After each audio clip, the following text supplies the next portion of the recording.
Hello and welcome to the Fishtank Podcast. My name is Sebastian Bowen and I'm joined once again by, this week, old boy Leon's in the house. What's going on, people? We have Rory.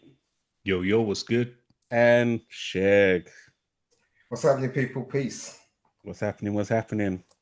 Okay, kicking things off with... A lot of the time when they get one like that, they like, we got one. We got a black person that actually is like... That's all that it's been going on with the conservatives, and before reform came in, conservatives were doing the same thing. Like, they were just finding all these Asian people to do racist shit. And it was just like, what's going on? You got Rishi Sunak, you got that, what's the name, Sueva Braverman. They were all saying the same thing. Yeah, let's get these Asian people out of here. You're like, hold on, you're Asian. Your mum was an immigrant. This makes no sense what you're saying. Yeah, you know, you had Suella Braverman, but Pippi, what's the name? Pretty Patel. You know what I mean? Yeah. And that's all the conservatives did. They were finding all these Asian people that went to Oxford that didn't like Asian people to sell the same dream. That's the worst way to do it, bro, because then it confuses the fuck out of you. You're like, wait a minute, what's going on? This person's black though, or you know what I mean? I was baffled when the conservatives were on that, bro, talking about let's send them all to Rwanda. You're like, what? So, do you mean just send everyone to Rwanda?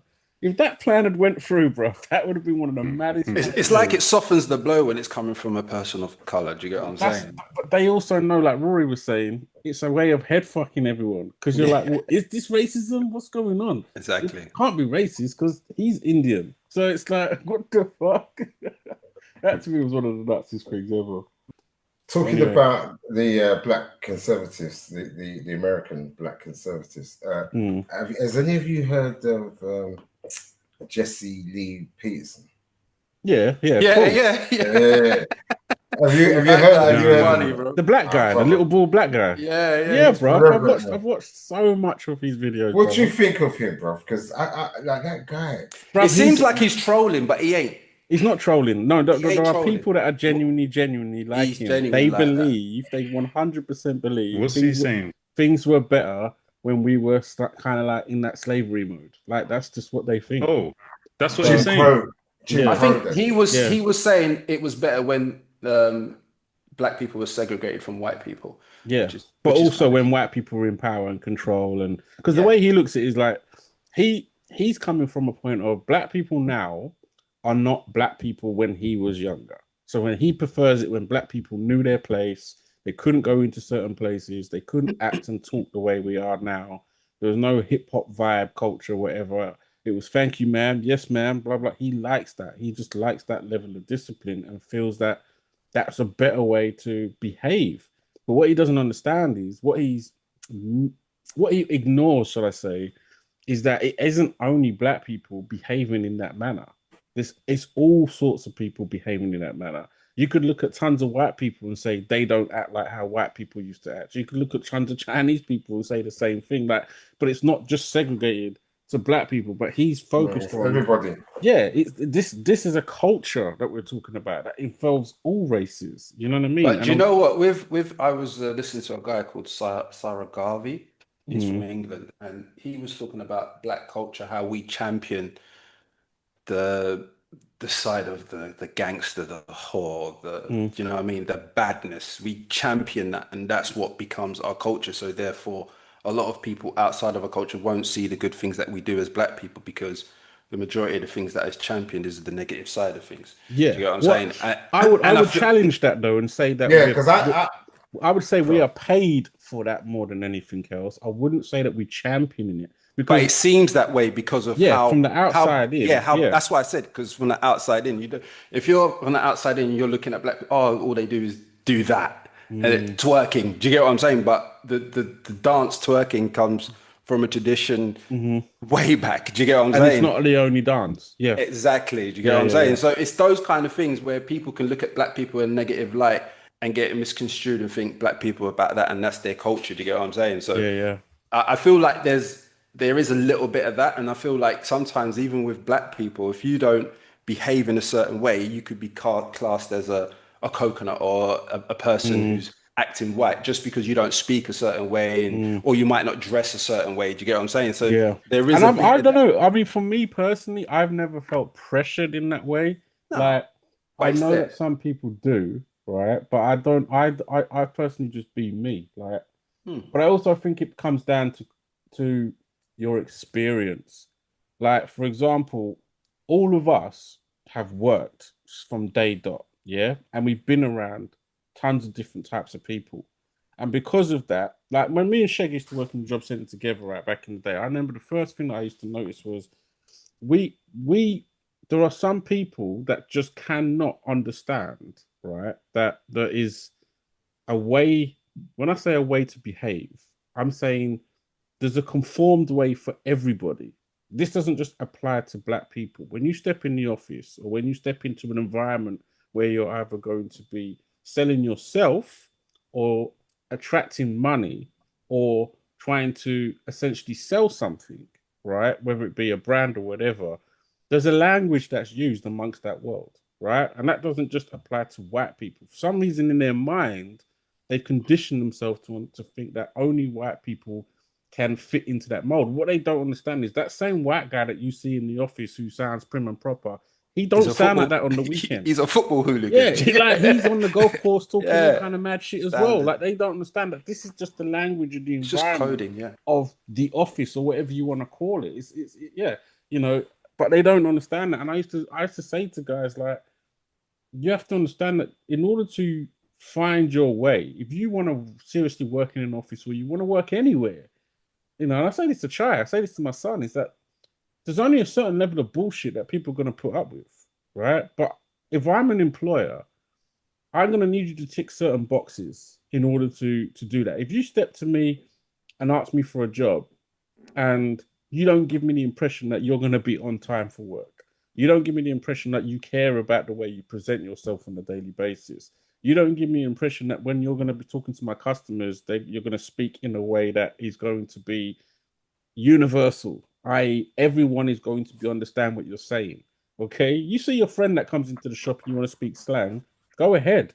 But when that next customer comes who you do not know, regardless of color, I want you to approach them in the same universal language that has been used to sell products forever. Okay, it's as simple as that. So I think that level is what a lot of kids today don't sign up to. They're not signing up to that. But it's also twofold. The reason why they don't sign up to that is because there is another world that they also see that you don't need to. You don't need to. You can be yourself. You can be whatever you want. But you can be whatever you want. But that's the thing. Be what you want and be yourself, I think, is misconstrued to be meaning you can also just be ignorant. Because you can be yourself and not be rude. But a lot of these people take be yourself to meaning I don't have to listen to you. I can do what I want. These things are based in ignorance, though. That's not what be yourself means. Because I'm being myself, but I'm not rude to anyone. It comes from influence. And it comes from environment and the conditioning as well. Because you can still be yourself. Like when I look, because you can be in a hood and you can have good influences. Thank you. That changes. What I'm about to say. You could be a gangster rapper. But if I'm speaking to you, like, for example, 50 Cent, comes across to me as someone who can go across all platforms. But I feel like if I met that guy in real life, I could actually have a conversation with that dude. He could go on as mad hood as he wanted and put me in a situation where I feel like, oh, my days, this guy's kind of like intimidating me. But I also know that's not how he operates. That's what I'm trying to say. So he can be himself, but also still be 50 Cent. And I think this is the part that the kids don't understand. They think be yourself. Because really, Sheg, the problem with be yourself is they're not being themselves. They're being, like what Leon was saying earlier, they're being a carbon copy of this image that they're trying to represent.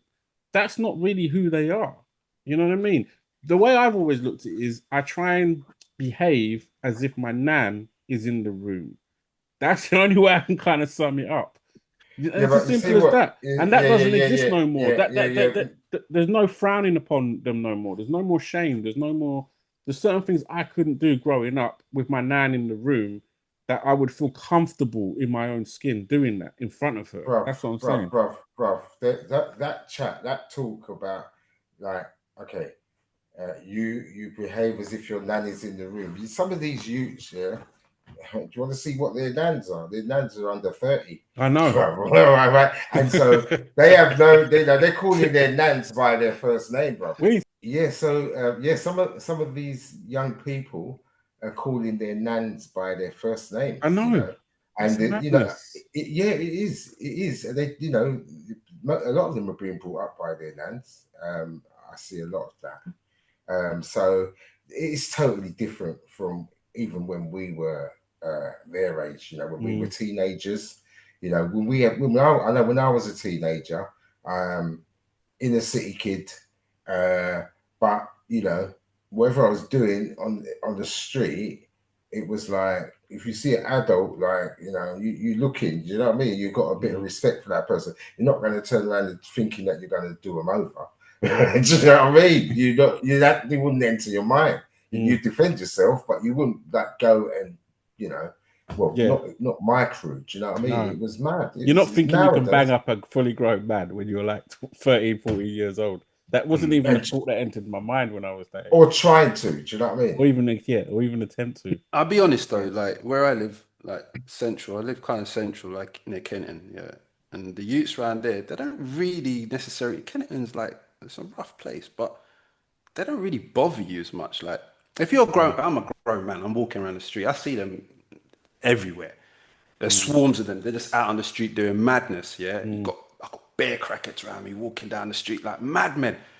And I'm aware and stuff. I've got my child with me and stuff like that. But they don't really bother you unless you kind of bother them. Do you get what I'm saying? That's the feeling that I get. I think that's your experience as well. I don't really interact with too many people. I keep myself to myself. Do you get what I'm saying? I don't really go around and try to make friends or whatever. If I catch eye contact with someone and we might see each other on a regular basis, I might hail them and just keep it moving. Do you get what I'm saying? But I'm not really looking to interact with the younger generation because the type of mode that's also your energy though, isn't it? Because you're giving off an energy that says that you're street smart, for one. You've been on the ends. Like they can see all that. You can scope all of that in an instant from looking at someone. And they're more inclined to trouble someone their peer group.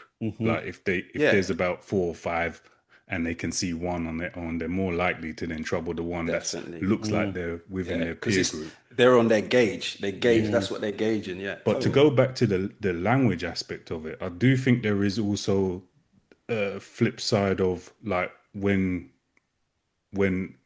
especially from what I experienced, when you go into an office environment, if I was coming up and I would just speak how I'd speak normally, then you'll be labeled street or whatever.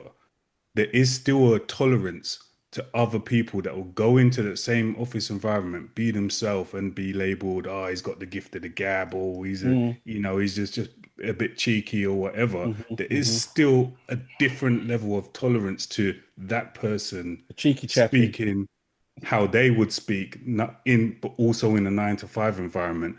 To someone coming from my background would be labeled, man, he's just not professional enough. You know what it is? It's the dominant race that is around you. That's the reason why they can get away with that. So like if the dominant race was black people in your workplace, I'm guessing it's probably not, you will be able to act that way quite easily. Do you get what I'm saying? Without having to think like that. I think it is the people that are around you that kind of govern your behavior. Because you're not going to, because if you did start doing that, talking like how the man's them talk, you know what's going to happen, right? What's going to happen? What are the people around you? Not even that they're going to look at you like funny, but they'll start to try to take the piss with you as well. You get what I'm saying? And try speak the lingo, and then after a while they think, become a little bit too comfortable. Because I've been in situations like that where people feel like, because I've spoken to them in a certain way, or I've said a certain thing, that they can come and speak to me in a certain way, but it doesn't run like that. Do you get what I'm saying? I'm just expressing myself, a part of me that is truly me, outside of the coding of what I have to normally be talking like. Do you get what I'm saying? You've got to be careful in situations like that as well. Can I put my 2 pence in here? It's like I've worked in a lot of offices and office environments, and the way I see it, or the way I do it, and I don't know if it's the same for everyone, but I put on my office head. Remember Wurzel Gummidge? Right? Wherever I go, I put on my head for that situation, that scenario, that environment. Even in my office, right, there is a lot of, let's say, there's a lot of black women where I work. There's an equal amount of African black women and an equal amount of Caribbean heritage black women. Yeah, lots of Asians, lots of white people, more women than men. Yeah, but I find myself. You see, I go to work because basically I do enjoy my job, but I go to work to do a good job and to actually get paid. Yeah. So I make sure that when I'm at work, I'm a good communicator. I like to communicate so that, and when I say a good communicator, it's about me understanding what they're saying, and them, even more importantly, understanding what I'm saying. Yeah. So I find myself when I'm talking to different people, even my accent will change. Yeah, because I come from an African background, so my mum speaks with a heavy African accent, so I know how to speak their language. I know the accent. So when I'm speaking to, let's say, a lady, an African woman of an age, I know how to communicate with her, even if that means me slightly changing my accent. There's a twang there, yeah. Right. So then, if I'm speaking to someone like I go football, Sunday football. Oh my God. I even catch myself thinking, oh my, I've heard myself on record thinking, who is this guy talking? Man's talking like he come from Stepney Green, mate. You know what I mean, mate? I used to support West Ham. But in my football team, I got mans like Peter, I got my brother, black, do you know what I mean? So we all just chop and change. So I think it's all about adaptability. Being a chameleon, being able to adapt and being able to be heard. Like that's what I was saying earlier about the universal language. It's being able to know how to navigate that in every situation. You know what I mean? Like I just personally feel like some people, especially our generation, whether that be a fault of ours, which I think the younger generation look at that as a fault more than an advantage. That's what I'm seeing now. Is because and it's not just now. I feel this has came from the last 20 years. Is that they look at it as if to say, why are you even bothering to do that when I could just be me, slouch down, like I would never think about, I mean, I don't sag my jeans anyway, but I would never think about doing that and walking around in the office like that, is what I'm trying to say. Whereas I know there's some young people that they would not understand why you're saying that's not a good look in the office. That's what I'm trying to say. They wouldn't be able to comprehend why you're saying, bro, while you're in work, you might want to just pull up your jeans. Like, do you know what I mean? Because they're not doing that for no one. But I think there's a lot more. It's that keeping it real. That generation are seeing a lot more. They're seeing a lot more avenues that you can go down without conforming to those structures. Exactly that. And that's what I was saying again. Is like the twofold of it is that if they're looking at people their own age group making millions, which don't forget, this is still a very slim market. This isn't tons and tons and tons of 18 or 19-year-olds that are making millions from social networking or whatever. It's a slim market, but they're looking at that thinking, well, that person didn't have to do that and they've made it. That person didn't have to do that and they've made it. But they don't understanding that on the larger scale, when you go out there and meet people, like I said, I'll use the 50 Cent as an example again. He's made so many connections and so many movements in so many different avenues because he understands that they might actually expect him to be one way. But when he starts talking and he can talk their language, whether that language be economics, whether that language be about production, whether that language be about media, they immediately know, oh, okay, he's come correct. Like this guy knows what he's talking about. They immediately have to show this guy respect. Do you know what I mean? And they have to listen to what he's saying for real. And even, I guess, like Jay-Z to a certain extent, I'm not his biggest fan, but like, you have to respect the way the guy moves in certain circles and how he gets things done, because he also realized that from a young age that, okay, you can go on hood, but he, like he said, when he put on the black specs, that's when he done his most with his work, because people looked at him differently and saw him less as a threat. You know what I mean? They were like, oh, he's a black guy wearing glasses. He can't be that fretful. You know what I mean? And that was it. He started changing up the way he talks a little bit, made some connections. But times change, yeah. You have to put it all in context of the decades that you're talking about, because like like what was say allowed in an office environment, say 30 years ago, yeah, ain't allowed. Well, you know, what's allowed now in an office environment weren't allowed, and it might not have been a hard and fast rule, but it was just something that weren't done. I'll give you an example, and you might think I'm lying, right? But go on. Basically, 30 years ago, I couldn't have worked for say like the job centre, frontline job centre, with plaits in my head. Yeah. That's funny because that discussion's come up as well with me and my son. Yeah, go on. Right. But now, like sometimes you'll be walking, you don't know whether it's a man or a woman because they've got such a pretty plaits. Do you know what I mean? So you know, like just things like that, and people say, "Oh, shut up, you're mad." What no one would tell me. I could grow my black. Yeah, but you try. The thing is, that's the thing. It's like if you didn't, then you wouldn't get the job. You find I still believe though that you are less likely to get the job with a certain hairstyle. I definitely think that's still true. I in my world anyway. I'm like I said to my son not to just trying to completely discourage him, because he obviously he wants to grow dreads and stuff, and before that he had plaits, and I was saying to him, but in my world, I don't see anyone of any high position with those hairstyles. That's not to say that they shouldn't be there. What I'm saying is that there's something blocking them from getting to that pathway, to get into that point, because they have that. Otherwise, I would be walking into tons of offices and seeing black men with dreads. I don't see that.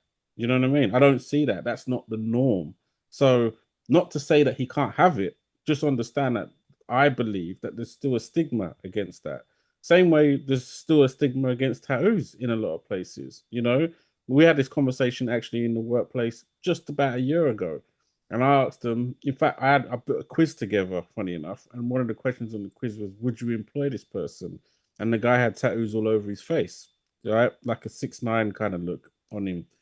And they said no. And I was thinking, well, they just said that so openly. And, you know, some of them are managers and stuff like that. But I'm thinking, well, you can't really discriminate against this person. You know what I mean? Because where's Sheg gone? The Sheg disappeared off your screen. Yeah. Okay, cool. I thought this was me tripping. And I was thinking, you can't really discriminate against this person. Do you know what I mean? Because he could be the best worker. You don't know. But the mindset is still there. In their mind, they still see tattoos as thuggish. They still see that as something that means you're from the wrong side of the tracks, or you've been to prison or whatever. Like, so, and that depends on where you have them. Do you know what I mean? Like, I've got tattoos, but no one sees them. But look, whereas if I had them going up my neck and into my face, they're less likely to employ me, even though I'm the same dude. But look at it. Who's the biggest criminal? You know what I mean? The guy with the suit, with the tie. Of course. Clean cut. The biggest criminal on this planet is the man that's dressed well. And the person you probably would give the job.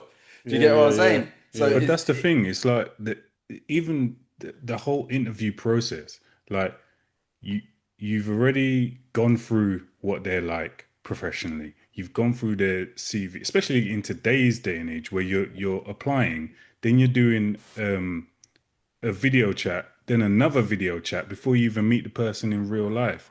When you go into that interview,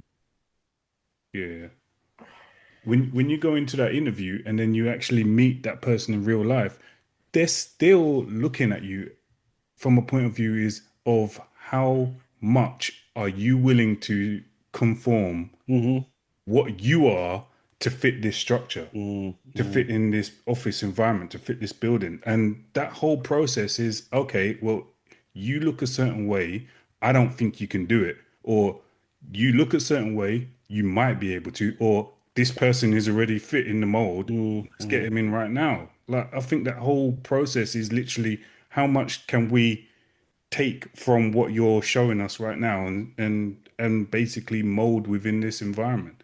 And if you don't make that cut straight from the off, then you ain't gonna get it. That could be tattoos, it could be piercings, it could be anything, hair, whatever. Skin color. Yeah. Sorry about this. Sorry, I cool. cut out there. My internet cut out, but I just caught the end of what you were saying there. So you're talking about the interview stage and how people get a job. Is that what you're saying just then? Yeah. So I have experience in this quite a lot. And when an employer is interviewing someone and they're sitting there, there'll usually be an interview panel. Yeah. So there'll be like the head sort of the department, maybe the line manager of that person that's looking for the job will be on the panel, and there'll be somebody there that's maybe with the organisation but not directly involved, like an outside sort of view. That's how they sort of set it up.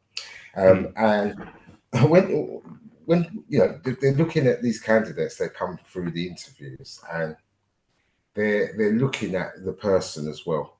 Yeah. They're looking at how that person is going to fit in with the existing team. Yeah, they're looking at that because it's very expensive for an employer to employ the wrong person who's going to come in and disrupt shit. So they're looking at that. They're also the line manager that's there. They're looking at this person. They're looking at and they're thinking, how easy is it going to be for me to line manage this person? As well, that's another factor that's a big factor that comes into it, as well as their answers to the interview questions and so on and so forth. But a lot of it is about the existing team. This is a new person coming into the team, and will they be a fit? As you said, Rory, will they fit? They might not even be the most qualified for the job.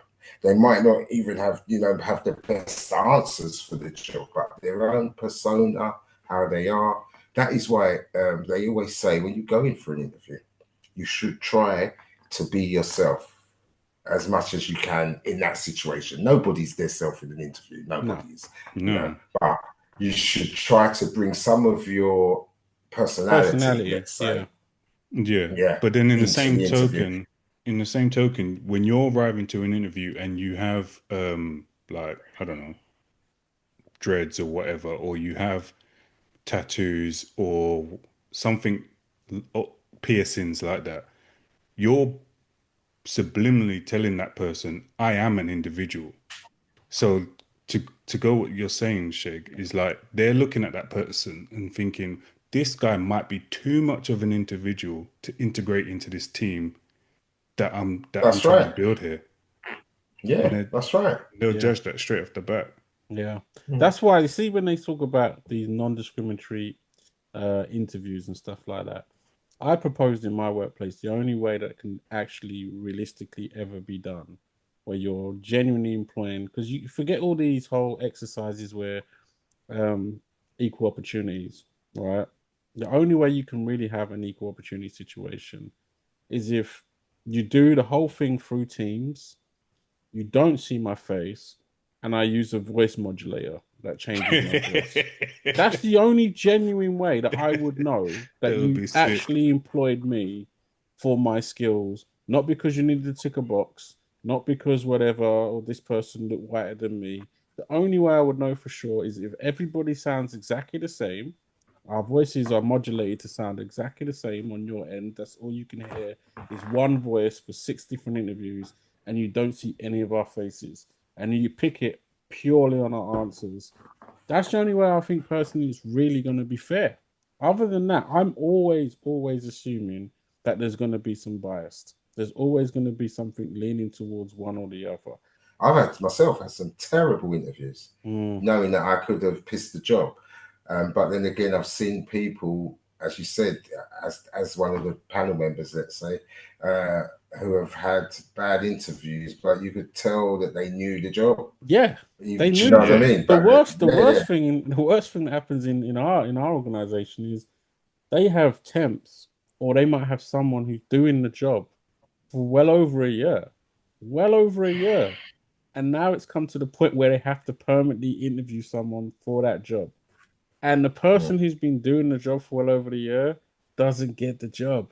That blows my mind every single time that happens, and it happens. No matter how good they've been doing it, no matter how good doesn't matter. Doesn't matter. Just because, like Sheg said, they might not be good at interviews. Think about it. If you've been sitting in the same post for over a year and a half, right?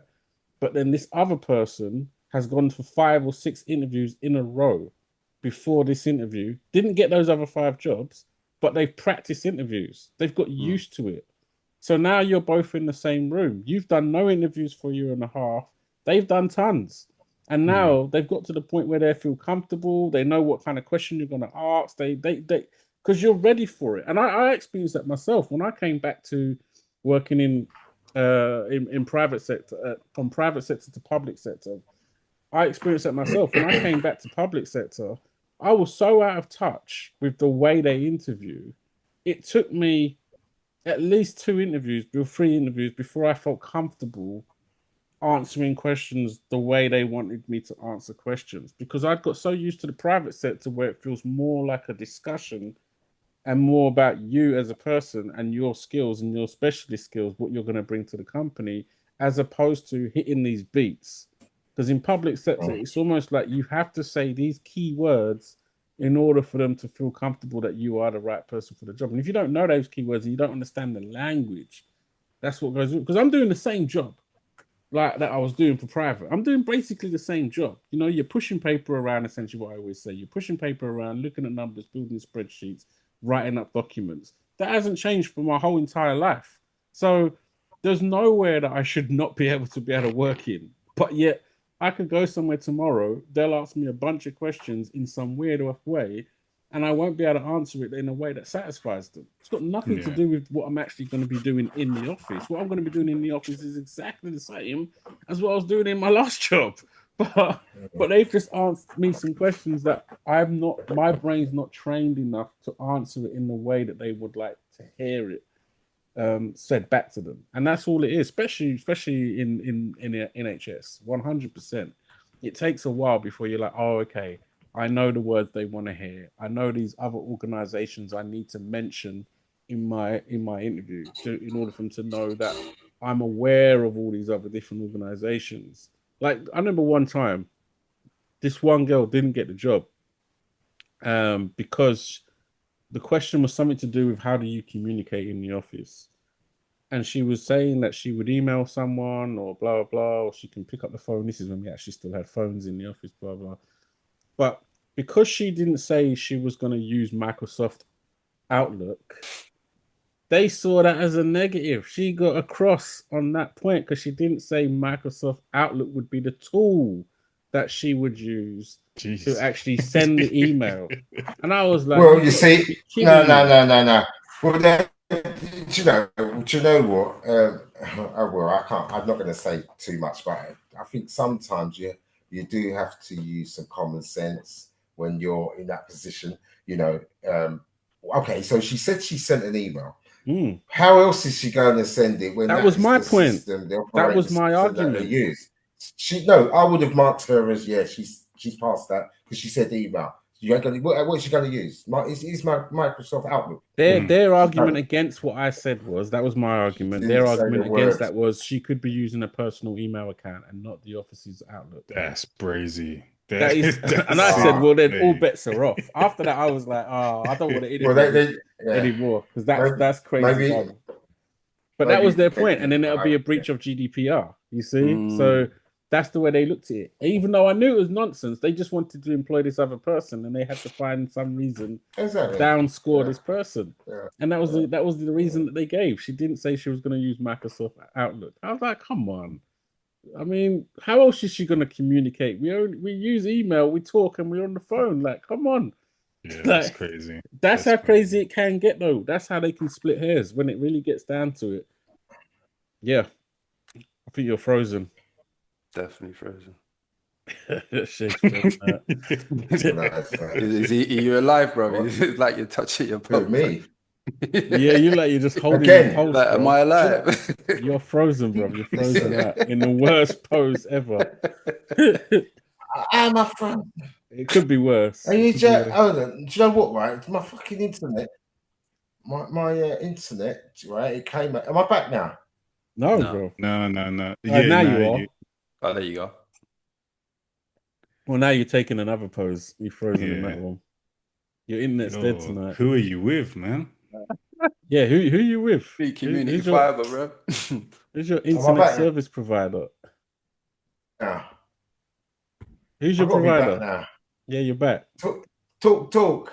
Yeah, you're back. Don't let me talk. You're back. Right. Yes, I was talking for this. You're with Talk. Sorry, I thought you were telling me to talk. I am talking. You said, "Who's my provider?" I said, "Talk." I thought you were telling me to talk because you couldn't hear me. You joker. No, it's guys. Can I ask you a question? Because I've been burning to ask this question, but I can't find a segue into it. Yeah, so go for it. Right. So, if you was faced with this dilemma, now, you had to either fight 10-year-olds. Okay.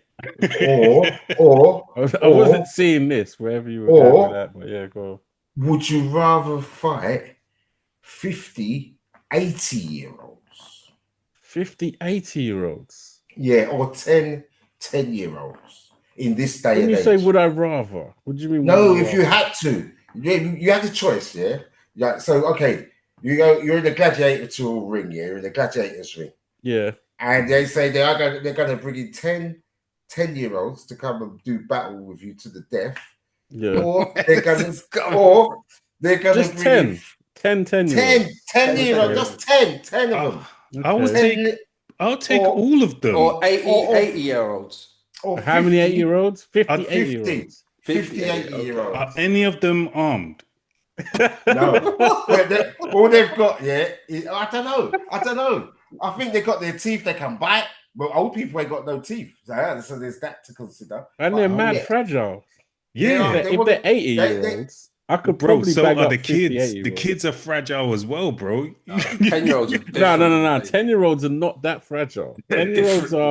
10-year-olds have got a little bit to them, bro, and they're agile. It's like that'd be like fighting 10 Spider-Men if they know what they're doing. And like Sheg says, they can bite. They got teeth. Teeth go a long way in a fight, bro. And if a 10-year-old feels like they need to bite you, they will bite you. That will hurt. that will hurt. I'm feeling like I wouldn't want to bang up either of them, right? These are two sections of the world where you're like, I don't want to bang I would take the elders. I would take the elders. This is good. I'll take the elders. You take the elders, Rory. You'll take the elders. Yeah, man. Crazy. Guys knocking all day long, Rory. Touch on that one, bro. I'm with you, bro. I'm taking out all the elders. Yeah. But in some ways, though, all right, because you could have one or two elders in there that are strong, though, bro. No, bro. You're going for the ball and socket joints only. Kneecaps and shoulders. You're just taking out their joints straight up and down. You're not thinking about anything else. I actually think 50's a lot. 50's a lot. Wait there, are you saying at the same time or one after the other? Yeah, they're all rushing you. They're rushing you at the same time. You come into the arena and that's what's there to fight, bro. I don't know, man. 50-80-year-olds. That could still. There could be one or two in there that have got that old man strength, bro. That just, you're looking at them thinking they're 80-year-olds, but you never know. I mean, how old's Mike Tyson now? He's what, 60-something, yeah? He ain't 80. All right, he ain't 80. Oh, all right. How old is Donald Trump? He's 80, isn't he? How old is he? So you had 50 Donald Trump. Donald Trump ain't 80. Bro. Trying to just squash you. I swear he's 80. How old is he? How old is he? I think you're trying to look for like how old is Robert De Niro and Morgan Freeman? Like they're like, I would think 80. I think. Hold on, I'm gonna have a look at how old Donald Trump is. I'm sure he's like. Seth just was to Donald Trump. He ain't far from me. He was a bag up. I want to bang up Donald Trump. Let's have a look. He's 79 years old, so he's 80. Okay. Right? No, he's too young. He's too young. So in my opinion, yeah, but that's my point. I don't know if I could bang up 50 Donald Trumps if they all rushed me. Is what I'm saying. He's a big dude, and he looks like he's got a firm handshake. So, from what I see, everybody looks scared of that handshake, bro. He grips off your whole entire arm, bro, when he shakes your hand. So to me, he looks like he's still got a bit of strength. No, but the handshake is jokes because obviously and they're all trying to they're trying to remain like professional and stuff. But he plays that's golf. why they're not. So he's got a swing on him, bro. I don't know, man. He don't look like an 8-year-old that you could just be like. I mean, don't get me wrong. Him on his own, yeah, I can bang him up. What I'm saying is, if there was 50 Donald Trumps in a UFC ring trying to rush you, you might have an issue on your hands there, bro. That's what I'm saying. I think you should look at it like, okay, let's say your average 10-year-old and your average 80-year-old. If it's your average 8-year-old, then I'm with Rory. I'm knocking out kneecaps and shoulder blades like all day long. All you have to do is kick their knees and they're game over. You can kick my knees and it'd be game over. And I'm not even 80. If a kid comes up to me and kicks me in the kneecap, those 10-year-olds are winning all day long because I'm on the floor at that point. So I could do the same thing to an 80-year-old all day long. What are you saying, Sheg? That was just a mad question there that I heard about. Something. So you know when you got that thing about the 50 gorillas or 100 gorillas, yeah, and all of that thing. Yeah, that's where I think that stemmed from, and when it just mutated into 10 kids or 50, 80-year-olds. Well, funny you should mention that because me and Rory had a deep discussion about the 50 or the 100 gorilla thing, and Rory was firmly on the side that it was 100 men versus 100 men and 100 men will bad up the gorilla. Yeah. See, you're 100 men will bad up a gorilla, bro. Rory's on that. You're talking about like because we got to think like we're human. The way we think, we will strategize how to get that gorilla. 100. Yeah. Come on, bro. Do you know what? We will wait till the gorilla falls to sleep. Wait till he falls asleep, mate. He ain't falling asleep if he knows you guys are going to try and rush him. He will eventually. A few mans is going to get hurt, bro. A few mans is going to die. 100 mans going to die. Bro.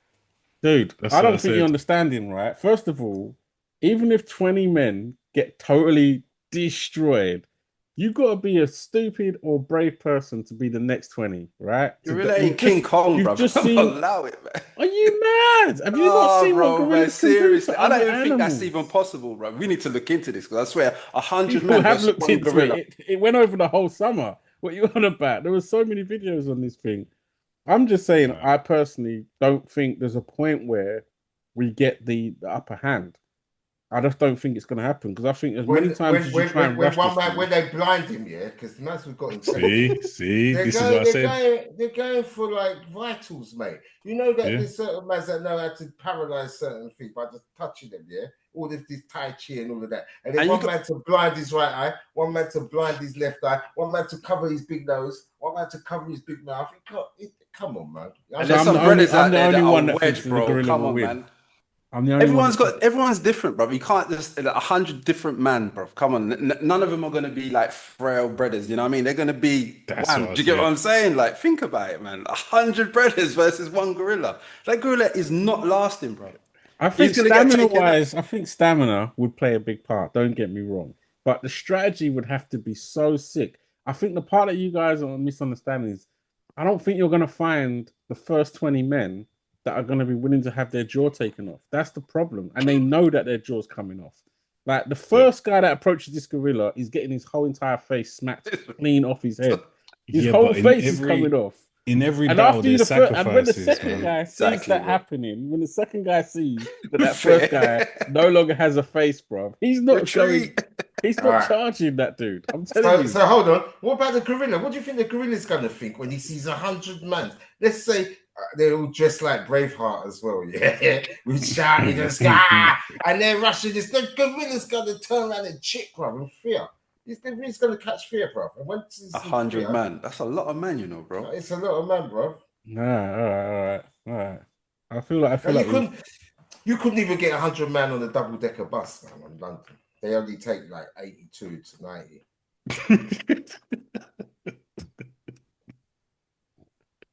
Okay, all right. I'll give you one. Would you rather be able to talk to land animals that can fly, or animals that live under the water?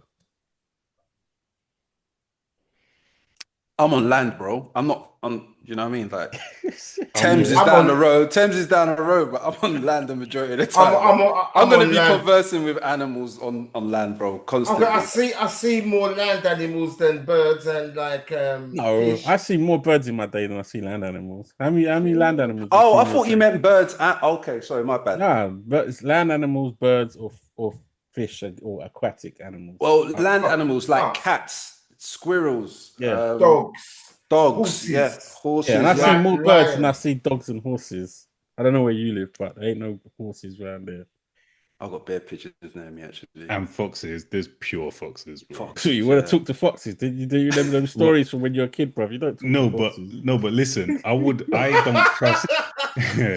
don't trust. I don't trust birds. What is the not to trust about birds? Bro? I don't trust birds, and I wouldn't. The oceans, like the deep, actually freaks me out when I think about it for too long. It could only be land animals that I would be conversing with. Okay. The unknown. You see some of the creatures that are in the depths of the ocean. Oh no, don't get me started on the ocean. Man. It's like space to me. And when you see octopus, that is a real life alien. Like, I actually watched a whole documentary on octopuses the other day, and octopi, I should say, the other day. And they're not.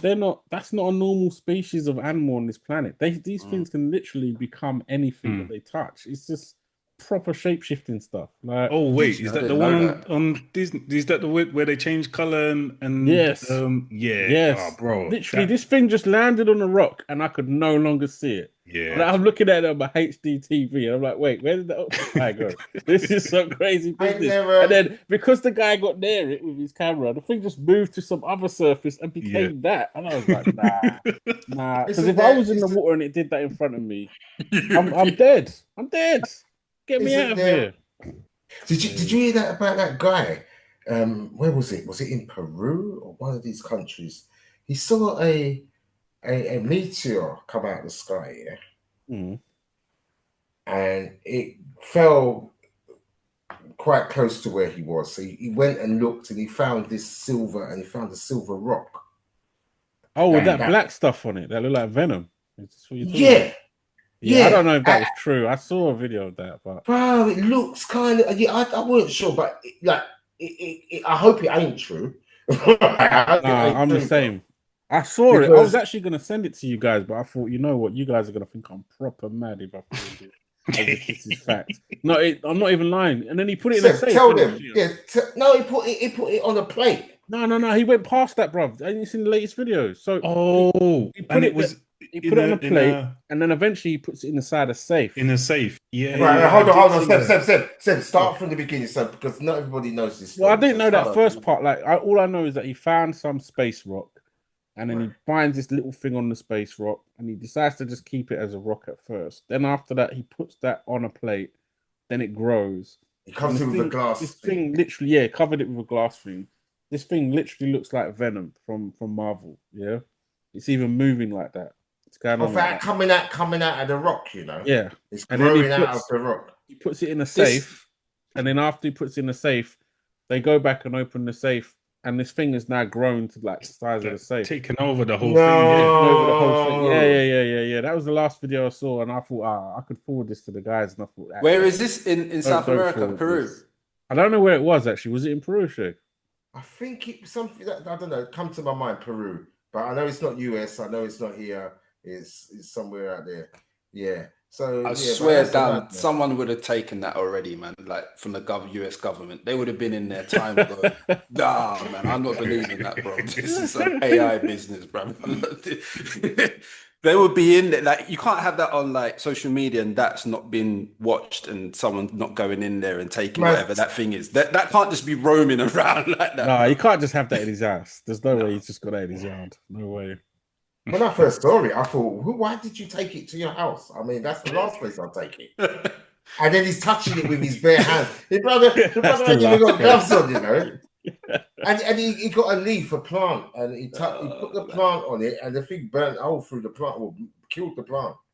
So, and he's touching it with his hands. Nah.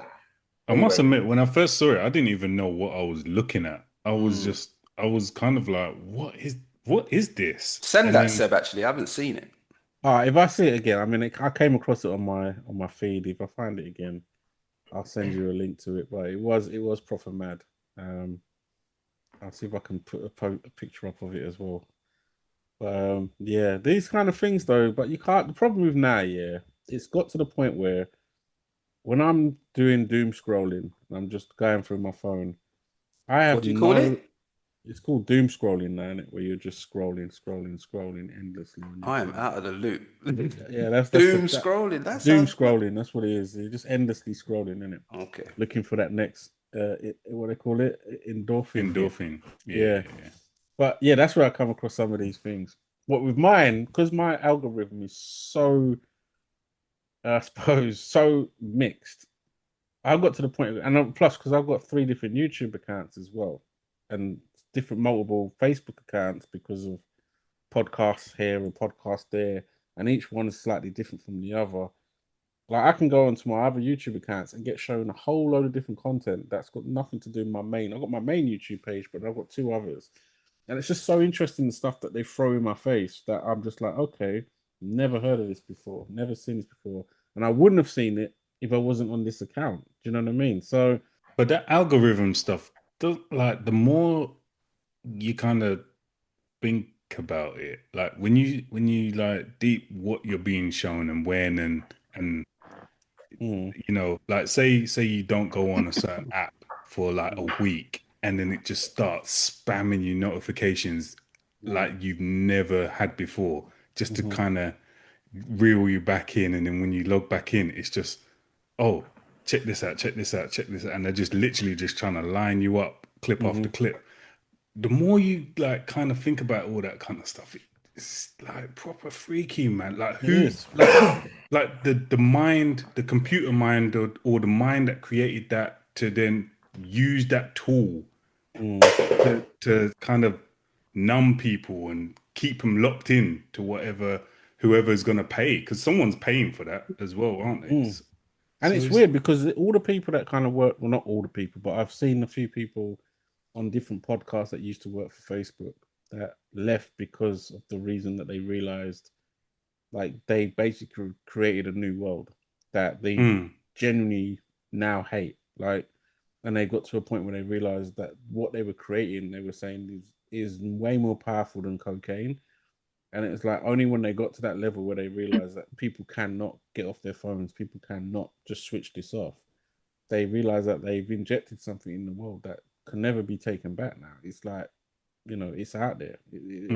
And how much it's corrupted the youth, you know, in terms of just the way they operate, the way they get up every day, what they do from the first time they open their eyes to the moment they go to sleep. They're constantly looking at this thing in their hand. You know what I mean? So you know what was crazy, right? So when I was taking my daughter to secondary school viewing, right? Now for me, I just have like the most clearest memories of secondary school playtimes, just vibes, playing some kind of sport, doing something every playtime. I mean, we were checking out all these secondary schools. That there was no soul in that playground whatsoever, bro. Like you go in there and they purposely book these viewing times, so it's like half overlapping a break time, and then you see them go into their lines to go into class, and then you can walk down the corridors and see all the classes taking place. But you're going into these schools and you're seeing the playgrounds, and literally everyone's just standing in a circle or in groups, but just head down on their phone. No one's playing or doing anything physical. And it was just like, this is weird. Like, this 1 hour time in our day, we were killing ourselves. You're going nuts out there, to use the most. And it was just like, your daughter go to that school. Yeah, that's all schools, bro. That's all of them. My boy's school, he can't have his phone. They're banning them now. No, they are in the process of banning them now. But he can't have phone. That was definitely the thing, bro. That was definitely the thing. Only some schools banned them. When do you think is the best time to give a child a phone? I personally think there is no best time. But in terms of what you've taught them, in terms of how to use that phone, like, for example, my son, he's 18 now, but he didn't really... So, like, he had a phone, the actual device, but in terms of what he could access on that was all my phone. So He couldn't download any apps on there. He couldn't just put whatever he wanted on there. It was my account. So in order for him to download it, I'd have to literally type in my password, whatever, blah, blah. So that's when I said to him, okay, once you can buy your own phone, I can't have that permission on your phone no more. So he got a job. He bought his own phone. So that's the tricky one to navigate is so Robin got her first mobile when she just started secondary school, and that's mainly because doing the whole pick up and drop off and having that means to communicate to her, oh, you're going to walk to your grandparents' house. Okay, we'll pick you up then. So that's when she first got a phone. And because of that, she's then having to use WhatsApp. And so there's no other social media apps on there, but WhatsApp is the one that is the most detrimental to these schools, because all these kids are forming groups and subgroups, and then they'll talk about someone, then make a next group and just leave one person out. And navigating that as a child, I would hate to think how that goes down. Because they isolate children on there. Totally. They kick out a child from that group, and that child feels like rubbish because it's a form of bullying. It's not even. It is actual bullying, isn't it? It is really what it is. But there's many forms of bullying. Yeah, you're right. Man, definitely. But I would say, in terms of all of that kind of technology, it comes down to us as the parents monitoring it as much as you can be involved in it up until the point where they're growing enough to understand it. Like I had conversations with Chai about, Snapchat. I had conversations with him about all those types of things, what they're used for, how it can go against you, drilling it into his head so he kind of understands. You know what I mean? That's all you can really do at that point. You can't be there forever. And like I said earlier, you're also not part of that world. That world to us feels alien, but it doesn't to them. That's us. That was us as children, and when our parents were doing exactly the same thing. Yeah. So to us, we think, oh, that's a nuts way to spend your life. But in their world, they don't know anything else. They can turn on a program that's aimed at their age group on television, and they've already normalized that. You know what I mean? But then again, how far do you want to go? Like I Chai will tell you, I monitored what he watches. I monitored same thing with my daughter. My daughter's now, she's 7 years old. She can't just watch anything. That's not even a thing in her world. Like her bubble is probably so limited compared to some people at her school. And I know that for a fact because I'm a governor at her school. And we have meetings and discussions about what other children have been caught watching or discussing in the classroom. Like there's kids talking about, Squid Games. And she was 6 then. Like she's 6 years old, but there's parents that would just sit there and let their child watch all kind of violence. It with them. They'll watch it with their kid. So, whereas my child, she ain't got no understanding of what Squid Games is other than what she's heard in the playground, but she's not going to watch Squid Games for another 10 years. So, as far as but also phones for them is more like a tool to view content and view things. Whereas when phones came out for us, it was a communication tool. I need to text or because they ain't trying to phone anyone. They ain't trying to call anyone. They are not trying to communicate with anyone with this device. They're literally just using this as I can view content. I can view TV shows, whatever on this device. The amount of times I'll text my son and he ain't responding straight away, and I know he's looking at this thing. So it's like, how are you not immediately responding to me? But anytime I see you ghosting you, bro, you're looking at this thing in your hand. So you've seen my name pop up on your screen, and you thought, I'll get back to that. What kind of madness is that? What kind of madness is that? And I used to tell him when I was paying for his phone, I used to tell him all the time, listen, if you don't immediately get back to me, then you got no reason to have this device, because that's the only reason. It's the only reason why you have this is so I can call you, talk to you immediately. I don't want to hear no nonsense because I know you're not doing anything. You're looking at it right now. There's nothing more frustrating when you know they're looking at it right now. Ridiculous. No, that drives me mad more than anything. Is that? But now there's quite a lot of channels on YouTube, I think, where there are parents talking about navigating the whole social media with their kids and stuff, because there are a lot of parents that do just allow their kids to have certain content or watch stuff with their kids, but there is a large group of people that don't, and there are people online trying to educate other people on how to navigate that whole situation as well. Because you got to think, most of the people that create this stuff, they're not letting their kids on these platforms. No, they're not. They won't even. Some of them don't even have it on their phone, dude. Like, the people that have created it don't even have the app themselves. You know, I mean, isn't Zuckerberg famous for having all of these cameras covered on his mobile?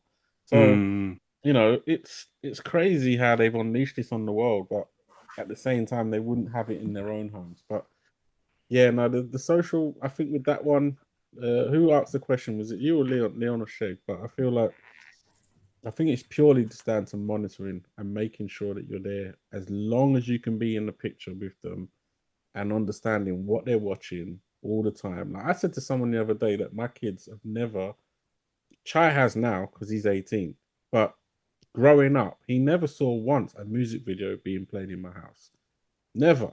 Even though other children grew up to that. But once I started seeing these music videos change, and I saw that before I had children, I saw that before I had my own children. Yeah, I made a point then that, nah, I'm not playing that stuff in my house so they can just eat that stuff all day long, because it's not even like, like we watched, what was we watching the other day? We were watching some old Top of the Pops that they showed in, like, I think it was like BBC4 or something. If you watch BBC4, they show like these old music videos and stuff.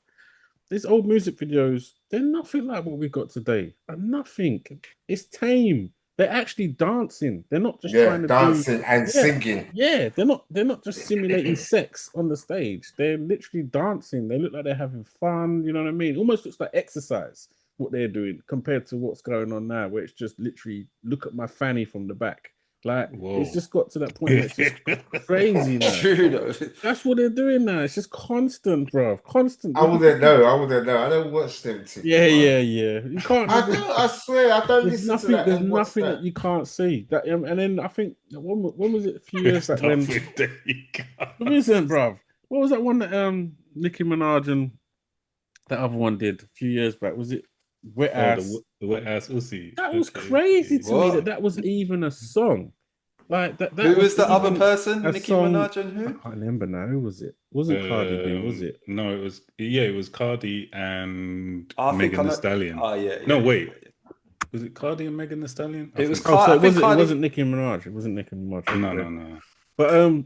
But yeah, I was just like, how could that even be an actual commercial song that's actually not only just on the radio? Because that would have been something maybe back in the day that we heard about, right? I mean, you got to think when they did what was it? I Got Big Butts, But I Cannot Lie, or a couple of Snoop Dogg videos where there was just a couple girls in the video that might have been in like a bikini or something. That was seen as risque. But that Wet Ass Whatever, that was like next level. Wait a minute. I like Big Butts. They were showing fruit. Yeah, they were showing fruit. They weren't even actually. You know what I mean? Could you imagine if they did that? If they redid the video to "I Like Big Butts," could you imagine what that video would look like today?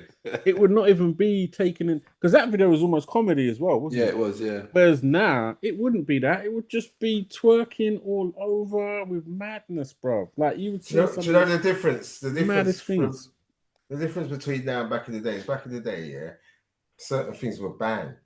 And once they were banned, you didn't get to see them. Like certain horror movies were banned. So even certain songs were banned because of their political reference or whatever. But it seems that nowadays nothing is banned. No. An example: UFC. Like back in the day, watching UFC, that was all underground. That could never exist at all. Yeah. That was illegal. It wasn't something you could just turn on the TV. But now you turn on the TV, it's everywhere. You can see man just getting his head pounded off of the canvas. It's crazy. Back in the day, and women getting their elbows in their head. It's mad. Yeah. No, Sheg, you're right. I think that is another thing where. Nothing's banned. You used to hear that all the time. Oh, this thing's been banned, and you could find it if you look hard enough. Someone would have it on a VHS somewhere, whatever. It'd be grainy.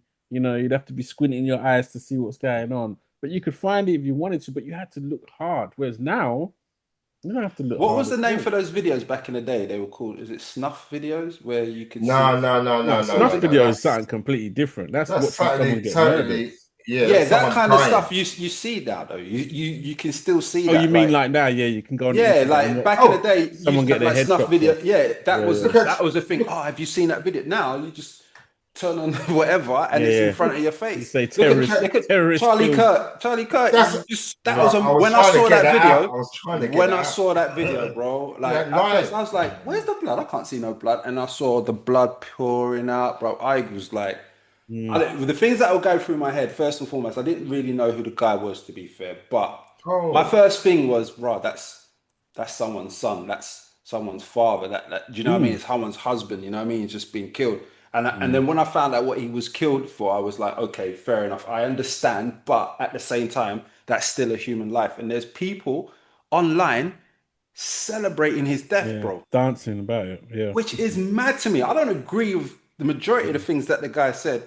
But, like, the behavior is despicable, bro. Like, celebrating, like, you know, just, like, total glee on their face, happy that this man has been assassinated and has died. Do you get what I'm saying? It's crazy to me, bro. I think when I first saw the video, it's evil. When I first saw the video, I actually and it's not even just that type of video. When I see anything now, my first thing is I always have to question: is this AI? Yeah, like, I don't know about you, but every time I see anything, and with his video, not so much AI in terms of, because I know after the fact, then a lot of people were coming out with conspiracy stuffs and all that kind of stuff. I don't mean AI in that sense. I just mean literally when I first see any video online, my initial thought is this real? Like, or is this like something simulated? But I get that with so many clips now. Bro, what you just said, what you just said is like, I saw like a split screen, right? There's a guy on top, and underneath there was the AI image of a celebrity. I can't remember who the celebrity. I think it was Taylor, the girl who sings, the white girl who sings. What's her name? Taylor Swift. Oh, Taylor Swift. Taylor Swift. That's it. And the guy was talking, and doing movements, and the AI of Taylor Swift looked so real.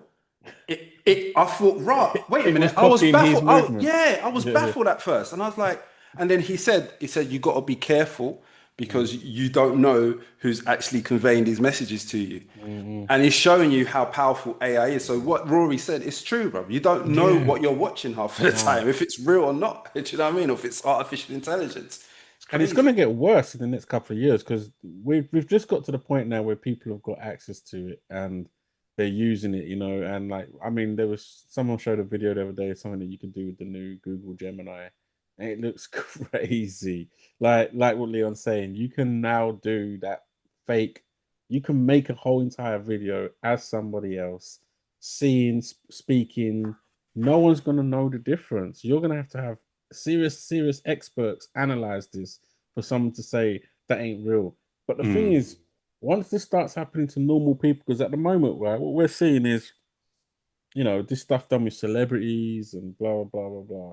But then when you want to just create another video, right, that looks slightly grainy of a normal citizen committing a crime, and then you put that on the news, that's a done deal.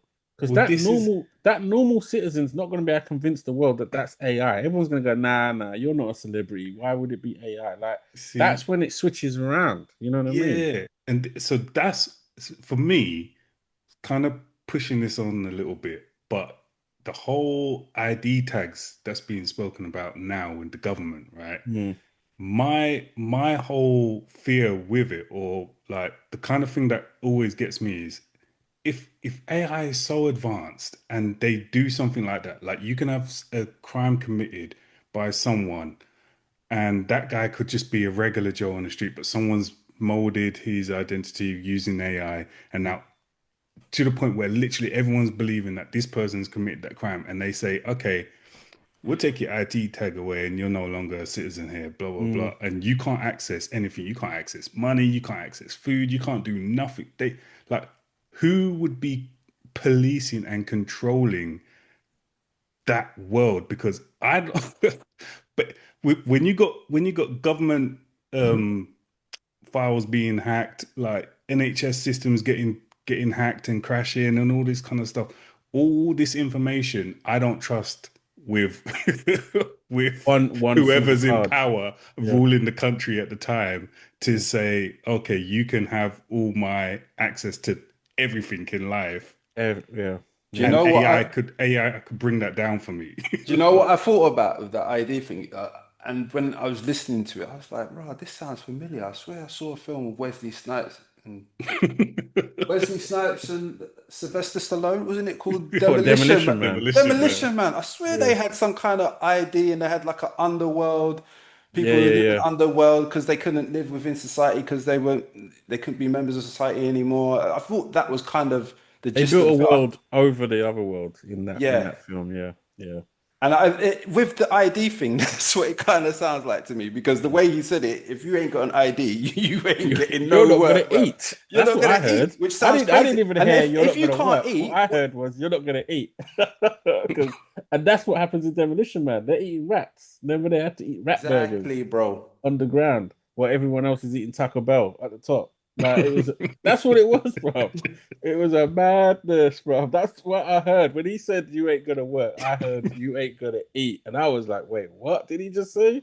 I ain't gonna eat. That's madness. So, but then this is the thing, right? So my first reaction was outrage. Like I was like fuming when I heard this, and then I started thinking though, like, how much of that can they not already do? Like, if they really want to shut off my bank cards, they can shut off my bank cards tomorrow. They can create havoc in my life where I can't draw out my money, I can't get my money out, I can't do anything.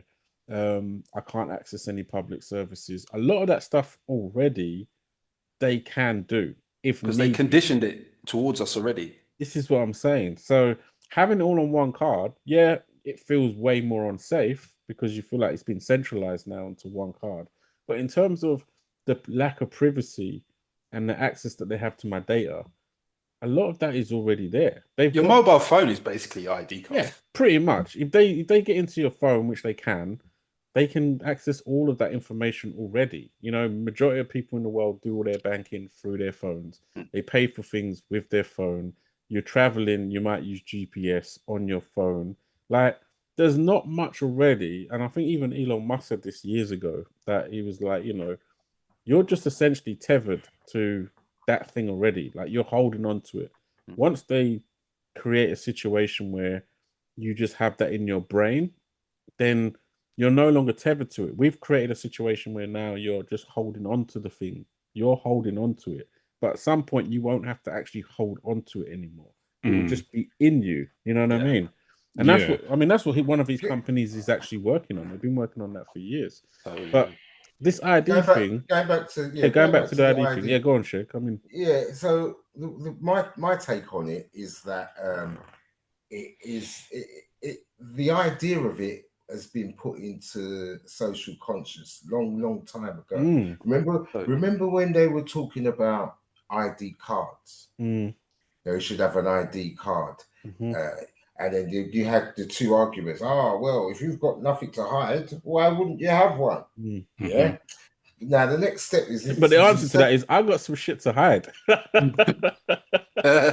but you don't have to admit that. No one wants to admit that, right? No, but that is the counter argument to that question. Everyone's got shit to hide. Exactly. Man. Come on. Yeah, but listen to this before you go into that. Do you remember going into school? You used to have a register system. And then they stopped that and they gave you a card and you had to swipe. Oh, the swipe system in our school. Swipe system in our school. I don't know if they had that in any other school. But they didn't have it in Sheg's day. When Sheg was at they had that. That was my introduction to that. You're called Old Boy Leon, but you should be called Young Boy Leon. They didn't have that shit in my school when I left school. Yeah, I should be called Old Boy Sheg. Yeah. Right. They introduced the swipe system, Where was I? ID cards, right? So now this upgrade is just a change of one word. Instead of ID card, digital ID. Now, I think that this whole thing is moving towards making it easier so that we can have a social scoring system in this country, because they've already got that in China. You know what the social scoring system is? If you do a misdemeanor or something, blah blah blah, you can't do certain things. You can't go. Yeah. You're restricted. Right. So basically, it's just another way of control, I think, to control the masses in an easier way, and also to if you don't agree with the narrative, whatever the narrative is, then you can instantly be punished through this social scoring system, and they'll push it like we're doing it for you. Whenever has the government done something for you? I know. But that's the thing. It's like with like what you're saying. Yeah, you're tracked by your phone. You're tracked by all your devices and all the stuff you have, your banking app and blah blah blah.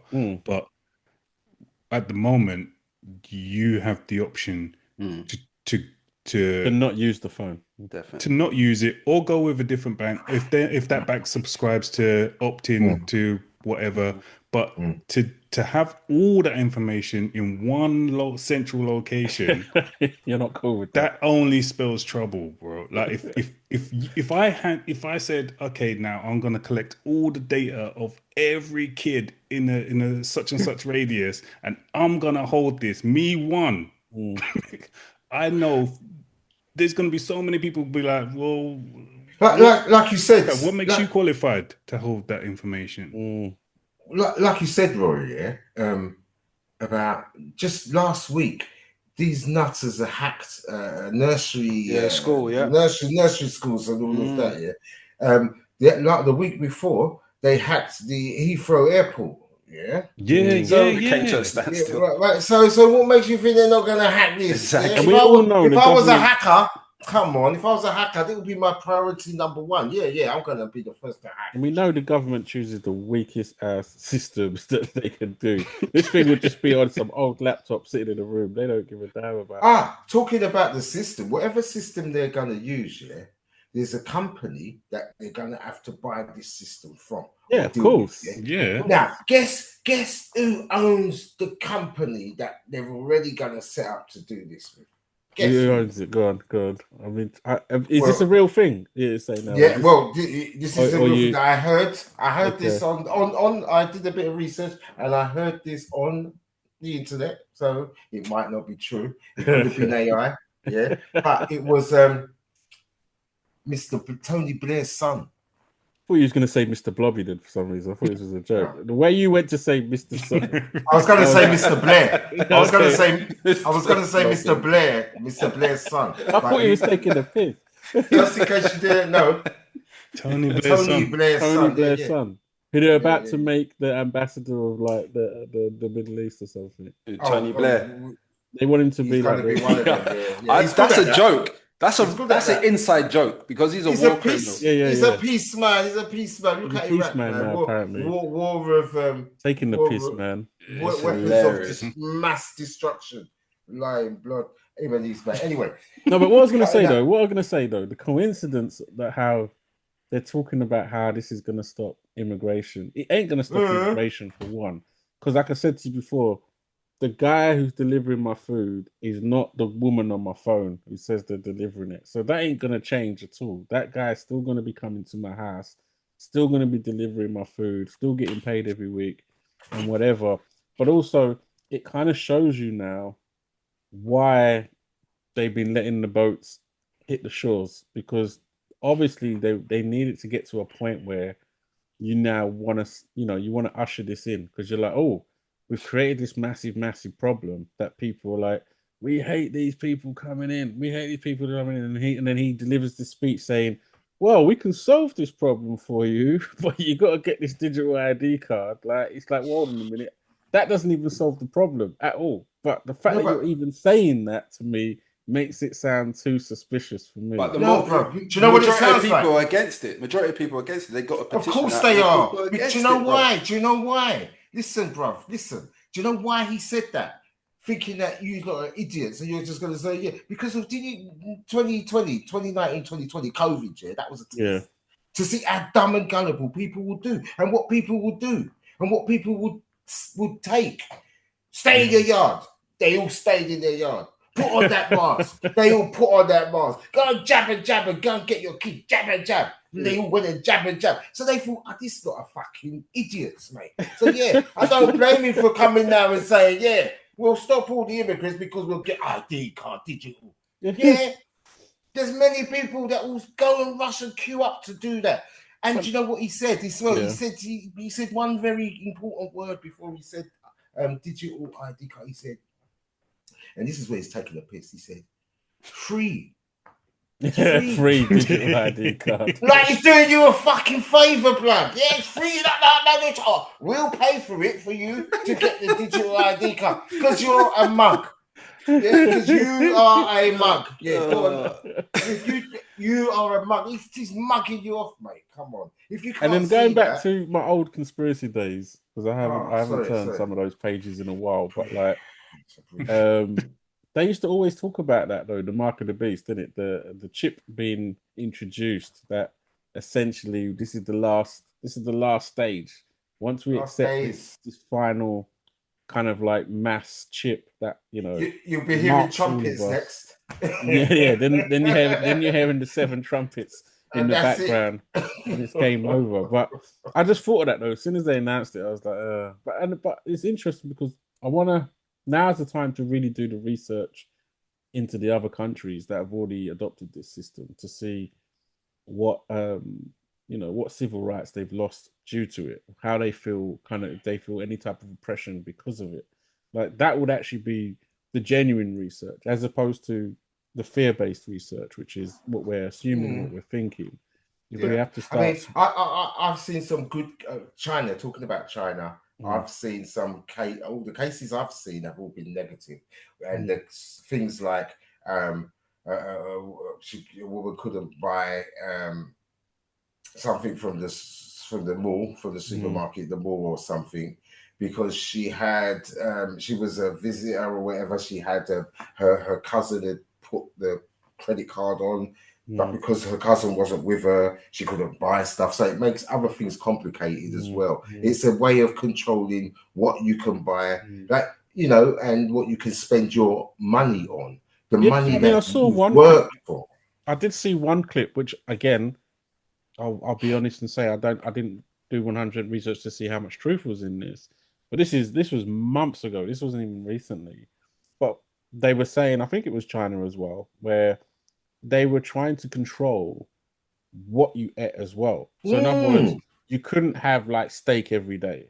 No. If you had steak yesterday and you tried to buy another steak today in a restaurant, this thing would be like, no. You're not having steak. Too much steak. Yeah. Controlling 2 days in a row. I know, and they're blaming that on global fucking warming. Yeah, so they act like they're protecting the planet when really that's a mad level of control that you're not allowed to buy that twice in a row on your credit card today.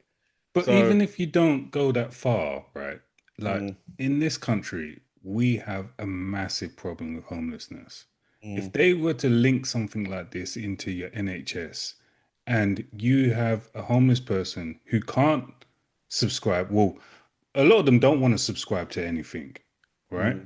And now that person gets injured. You're telling me he can't go to a hospital and get any NHS health plan sorted out because he's not ID'd up. And then what? What are we going to do with all these homeless people? Something happens to them, we just leave them. Bruv, like Demolition Man. That's what Leon said. That's one way to get rid of them. That's literally what we're going to do. We're going to build over them. People forget that in where the IMAX theatre is in London, there used to be a whole entire city there of cardboard boxes of people living there. And they built over that. They were like, let's just build a cinema there. But what about all the people? True, I forgot about that. That used to be cardboard city there, bro, for decades. And then they just built a whole entire IMAX cinema over it. People were like, what about the people? They're like, yeah, what about the people? We don't care. So that still goes on. And I think what Leon was saying earlier, like, we might be looking now, like, trying to figure out how to use those free seashells, bro, because we might be moving into that. We might be moving to a different time now, man. I'm telling you, we might be moving into a different time. So just be prepared for that. People might be getting paid. Crazy. That's crazy because some of these people, like Sheg said in previous episodes, they've like served for this country. Some of these people have gone through some crazy stuff in this country, and they're legit homeless. And you're now asking the next person to just who would normally go into a shop and buy them something, or could go and do something for them, just to kind of forget because they're not ID'd now. They're less than. That's nuts. There's a judge in the United States. He just got arrested and put in jail, because he was one of these he's a famous judge. He'd done a couple of famous cases, but basically he's right. So this is what I was thinking about this AI and shit, and how easy that they could frame this dude. I'm not saying that he was framed, but basically his story is he's done a couple of high level cases. There was the latest one where there was someone shot 9 people quite recently, a couple of years ago in America. Anyway, he done that case, and anyway, this judge now, he's had a good record and all of this. Now, all of a sudden, now he's like been arrested, out of the blue from a tip off, but basically they found like indecent material in his yard, like child stuff, We're not going to say no more. You know what I'm talking about, Now, they've put him in a prison, in a jail, where he's locked waiting for trial and that. And his lawyer's saying that this is like unfair. He ain't gonna survive in that jail. He's gonna get killed basically because they've put him in a jail where there's enough prisoners that he's actually put in there. General population. Well, he's put those people in the prison. And they put him in that same prison. He's put him in general population, right? And there were inmates in that prison. Inmates in that prison that he's put away for burglary, all sorts of things. And his lawyer's saying, well, no, that's not right, blah, blah, blah, blah. And when I saw the story, I thought to myself, wow, this is like a film. They could make a good film out of this.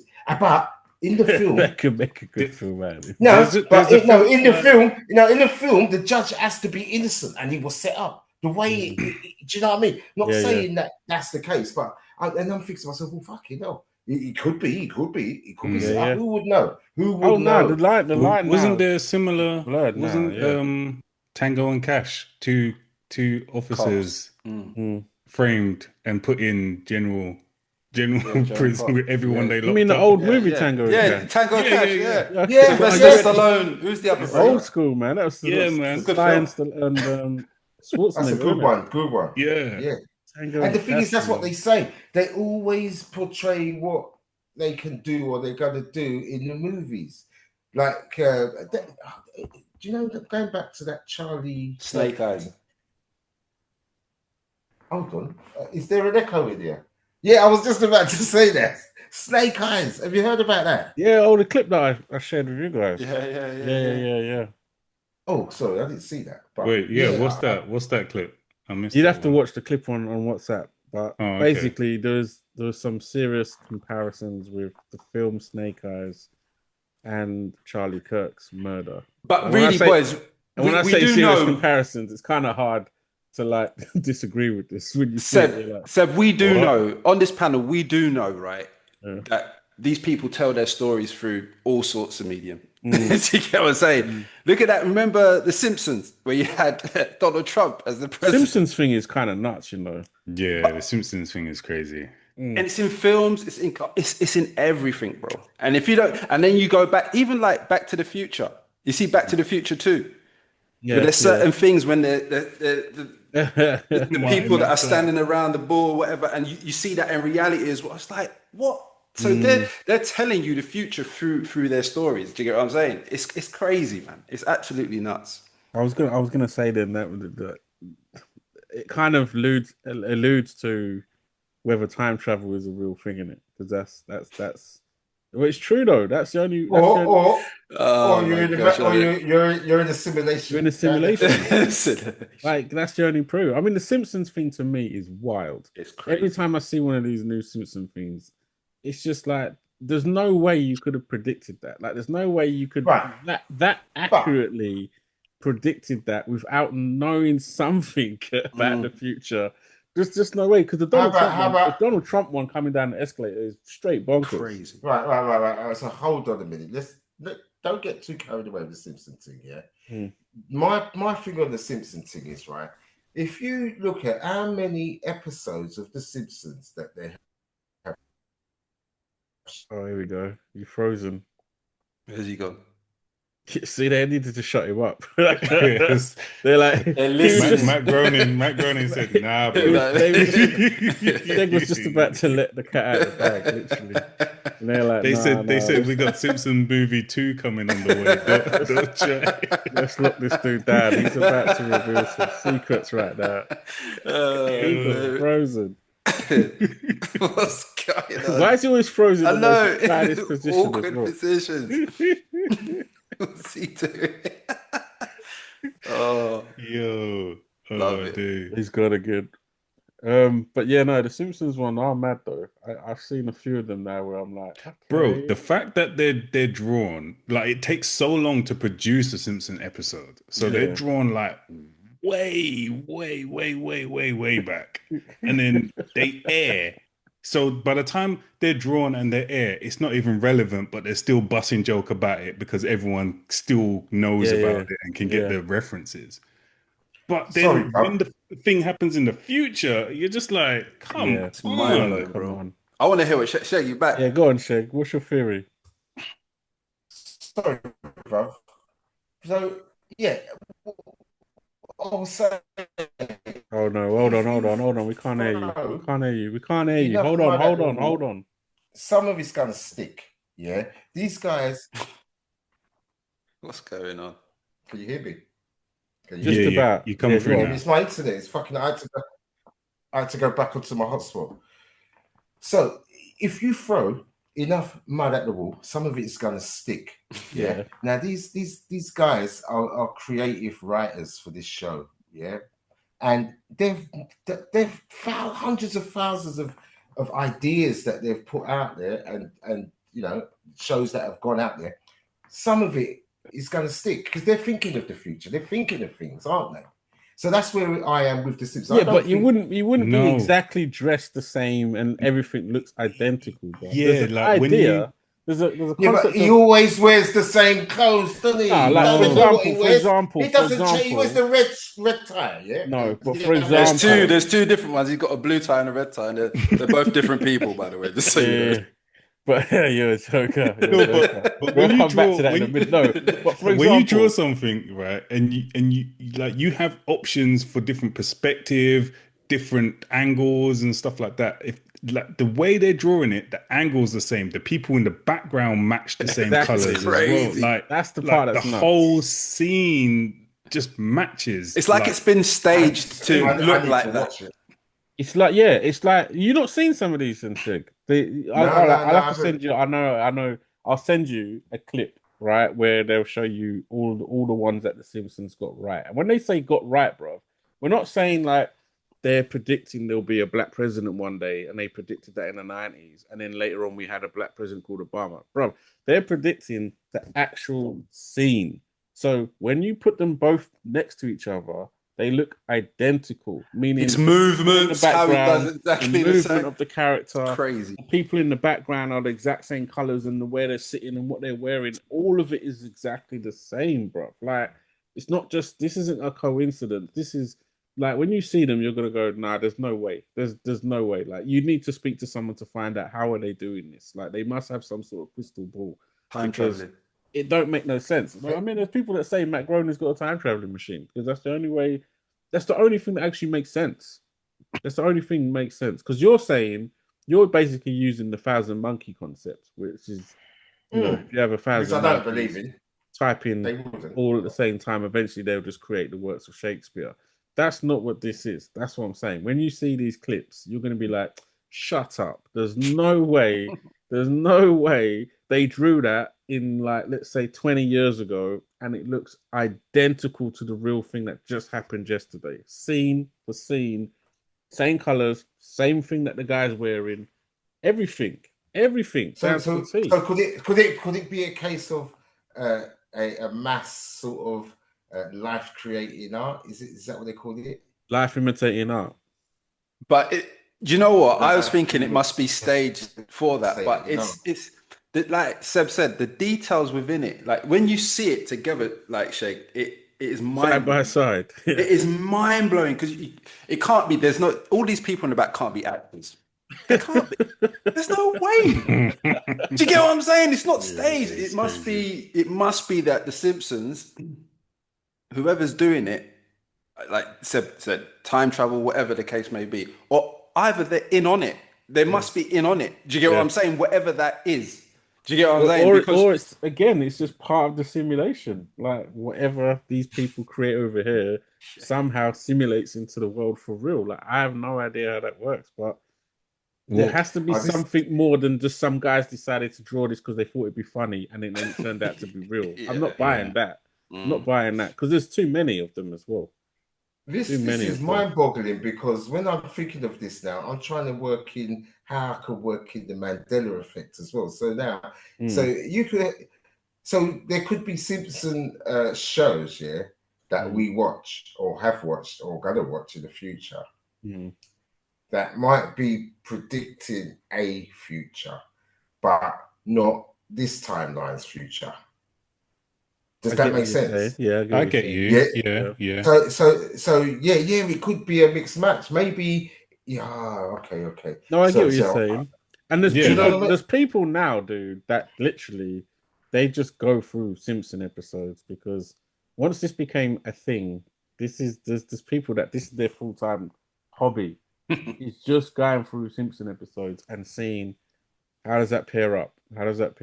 Like. I'll send you some clips after the show today, just so you can have them. Yeah, because what Sheg was saying was quite interesting, though. If Simpsons are drawing so much other things that don't happen, but in a different time stream, that's actually happening. Those things have happened. Yeah, that's crazy. That would be nuts. It could be that every single episode we watch is real somewhere.